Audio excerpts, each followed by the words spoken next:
নমস্কাৰ আমাৰ চেনেলৰ অন্য এটা ভিডিঅ'লৈ আপোনালোকক পুনৰবাৰ স্বাগতম জনাইছোঁ।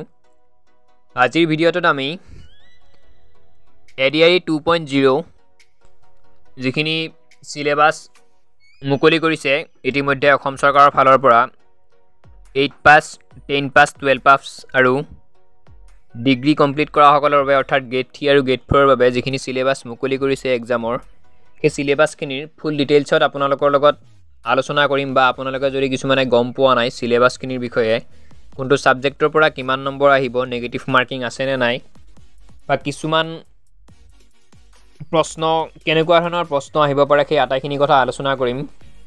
ভিডিঅ'টো শেষলৈ চাব।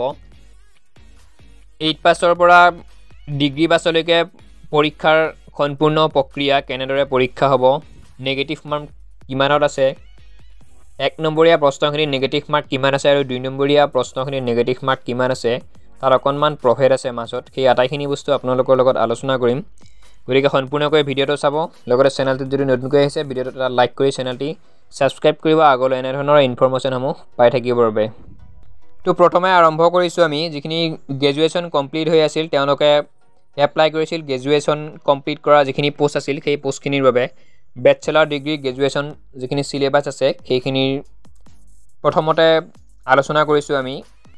ইয়াত উল্লেখ আছে 3 ঘণ্টা সময় অৰ্থাৎ 180 মিনিটৰ এক্সাম হ'ব, সময় পাব সেইখিনি। মাল্টিপল চইচ কুৱেশ্যন হ'ব, সেইটো সকলোৱে জানে MCQ টাইপ। তাত প্ৰশ্ন থাকিব 150-150টা প্ৰশ্ন থাকিব আৰু ফুল মাৰ্কছ হ'ব 175 অৰ্থাৎ 175 নম্বৰৰ পৰীক্ষা, 150টা প্ৰশ্ন, মাল্টিপল চইচ কুৱেশ্যন আৰু সময় হৈছে 3 ঘণ্টা। তাৰ নেক্সটত তাত তলত উল্লেখ কৰা আছে নেগেটিভ মাৰ্কিঙৰ কথা উল্লেখ কৰা আছে।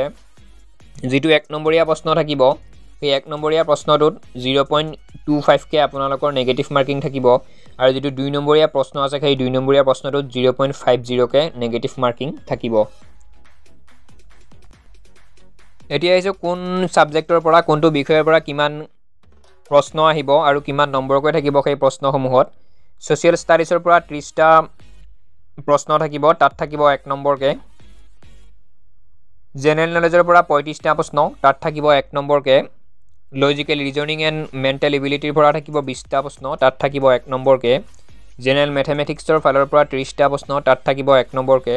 জেনেৰেল ইংলিছৰ 10টা প্ৰশ্ন, তাত 1 নম্বৰ।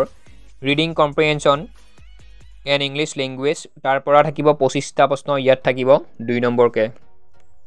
গতিকে যিখিনি 1 নম্বৰীয়া প্ৰশ্ন সেই প্ৰশ্নখিনি নেগেটিভ মাৰ্ক থাকিব 0.25কে আৰু যিখিনি 2 নম্বৰীয়া প্ৰশ্ন মই আগতে কৈছিলোঁ 2 নম্বৰীয়া প্ৰশ্নখিনিত 0.50কে নেগেটিভ মাৰ্ক থাকিব।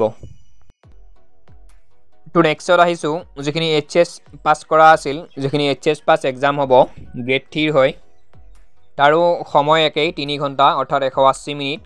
মাল্টিপল চইচ কুৱেশ্যন 150টা থাকিব ইয়াত কুৱেশ্যন আৰু নম্বৰো থাকিব 150 হয়, 150টা কুৱেশ্যন আৰু 150 নম্বৰৰ। তাতো একেই কথা, যিকেইটা 1 নম্বৰীয়া প্ৰশ্ন আছে সেই প্ৰশ্নকেইটাত 0.25কে নেগেটিভ মাৰ্ক থাকিব আৰু যিকেইটা 2 নম্বৰৰ প্ৰশ্ন অৰ্থাৎ 2 নম্বৰীয়া প্ৰশ্ন থাকিব সেইকেইটাত 0.50কে নেগেটিভ মাৰ্ক থাকিব। এতিয়া কৈ দিছোঁ মই কোন ছাবজেক্টৰ পৰা কিমান নম্বৰ থাকিব। ছ'চিয়েল ষ্টাডিজৰ পৰা 30টা প্ৰশ্ন 1 নম্বৰ থাকিব। জেনেৰেল নলেজৰ 30টা প্ৰশ্ন 1 নম্বৰকে থাকিব।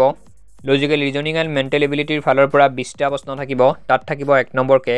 জেনেৰেল মেথমেটিক্সৰ 35টা প্ৰশ্ন, তাত থাকিব 1 নম্বৰকে আৰু জেনেৰেল ইংলিছৰ 35টা প্ৰশ্ন, তাত থাকিব 1 নম্বৰকে। এইখন আছিল যিখিনি HS কমপ্লিট কৰা অৰ্থাৎ হায়াৰ ছেকেণ্ডাৰী পাছ কৰা লেভেলৰ যিটো এক্সাম হ'ব সেই এক্সামটোৰ বাবে যিখিনি কেণ্ডিডেটে আবেদন কৰিছে সেই এক্সামটোত এইখিনি চিলেবাছটোৰ পৰা প্ৰশ্ন আহিব। তাৰ নেক্সটত যিখিনি ড্ৰাইভাৰৰ বাবে এপ্লাই কৰিছিল ড্ৰাইভাৰ পোষ্টৰ বাবে তেওঁলোকৰ যিটো এক্সাম হ'ব সেই এক্সামটোৰ যিখিনি চিলেবাছ কৈ দিছোঁ, নীতি নিয়মখিনি প্ৰথমে কৈ দিছোঁ। এক্সাম হ'ব 3 ঘণ্টা 180 মিনিটৰ MCQ টাইপ কুৱেশ্যন, সেইটো সকলোৱে হয়তো জানে।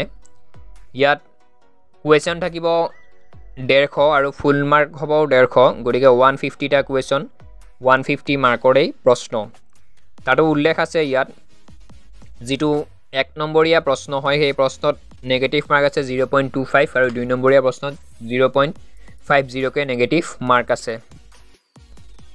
ছাবজেক্টখিনি কৈ দিছোঁ কোন ছাবজেক্টৰ পৰা কিমান মাৰ্ক আহিব। ছ'চিয়েল ষ্টাডিজৰ পৰা 20টা প্ৰশ্ন 1 নম্বৰকে, জেনেৰেল নলেজৰ পৰা 30টা প্ৰশ্ন 1 নম্বৰকে, লজিকেল ৰিজনিং এণ্ড মেণ্টেল এবিলিটিৰ ফালৰ পৰা 20টা প্ৰশ্ন 1 নম্বৰকৈ থাকিব জেনেৰেল মেথমেটিক্সৰ ফালৰ পৰা 30টা প্ৰশ্ন তাতো 1 নম্বৰকৈ জেনেৰেল ইংলিছৰ 30টা প্ৰশ্ন তাত 1 নম্বৰকৈ আৰু ৰুট ট্ৰান্সপৰ্ট এইটো তেওঁলোকে হয়তো গম পাব যিখিনিয়ে ড্ৰাইভিং কৰি আছে বা গাড়ীৰ চলোৱাৰ ৰাস্তাৰ ওপৰত তেনেকুৱা ধৰণৰ কিছুমান প্ৰব্লেম তেওঁলোকক সলভ কৰিব দিব সেইখিনি কুৱেশ্যন তেওঁলোকে ধুনীয়াকৈ চাব এই যিকেইটা আছে ছাবজেক্ট গতিকে এইখিনি আছিল ড্ৰাইভাৰৰ সিলেবাছ যিখিনি মেট্ৰিক লেভেলৰ কেণ্ডিডেট আছিল অৰ্থাৎ 10 পাছৰ এক্সামটোৰ বাবে যিসকলে আবেদন কৰিছিল তেওঁলোকৰ যিখিনি নীতি নিয়ম সেইখিনি আগতে কৈ দিছোঁ 2 ঘণ্টা 30 মিনিট হ'ব পৰীক্ষা অৰ্থাৎ 2.5 ঘণ্টা তেওঁলোকৰ এক্সাম হ'ব MCQ টাইপ কুৱেশ্যন 135টা কুৱেশ্যন থাকিব আৰু নম্বৰো থাকিব 135 মাৰ্ক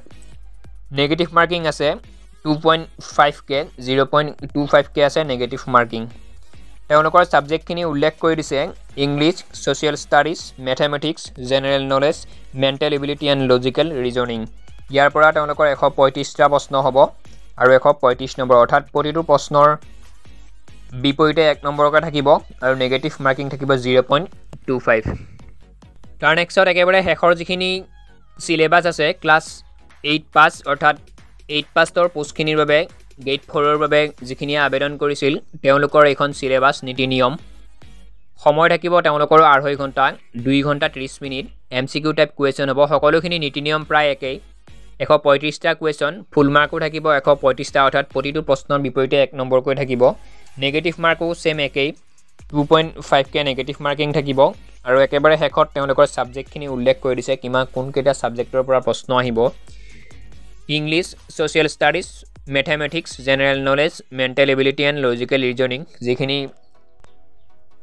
আছিল ছাবজেক্ট মই কৈ দিছোঁ হয়তো আপোনালোকে ধৰিব পাৰিছে কোনটো ছাবজেক্টৰ পৰা কিমান মাৰ্ক আহিব 8 পাছৰ যিখিনি কেণ্ডিডেট আছে তেওঁলোকে এক্সাম দিব ইমান চিন্তাৰ কোনো কাৰণ নাই বহুত টান প্ৰশ্নবোৰ চাব নালাগে যিখিনি ক্লাছ 8 লেভেলৰ বা 8তকৈ তলৰ লেভেলৰ যিখিনি মেথমেটিক্স আছে ক্লাছ 6 7 8ৰ সেইখিনি যিখিনি মেথমেটিক্স আছে অংক আছে বা ছ'চিয়েল ষ্টাডিজ আছে তেনেকুৱা ধৰণৰ প্ৰশ্নখিনি চাব ইমান ক্লাছ 10 লেভেলৰ এনেই আপোনালোকে মিছামিছিকৈ প্ৰশ্ন চাই থাকিব নালাগে একদম কম কোৱালিটিৰ যিখিনি প্ৰশ্ন আছে সেই প্ৰশ্নখিনি ধুনীয়াকৈ চাব আৰু এক্সামটো দিব সকলোৱে প্ৰিপাৰেশ্যন কৰক ভালদৰে পঢ়া শুনা কৰক সিলেবাছখন এইখন আছিল ইয়াত যদি কিবা সাল সলনি হয় বা কিছুমান নীতি নিয়মৰ সাল সলনি হয় চেনেলটিৰ লগত জড়িত হৈ থাকিব আমি নিশ্চয় আপোনালোকক জনাই দিম ধন্যবাদ জয় আই অসম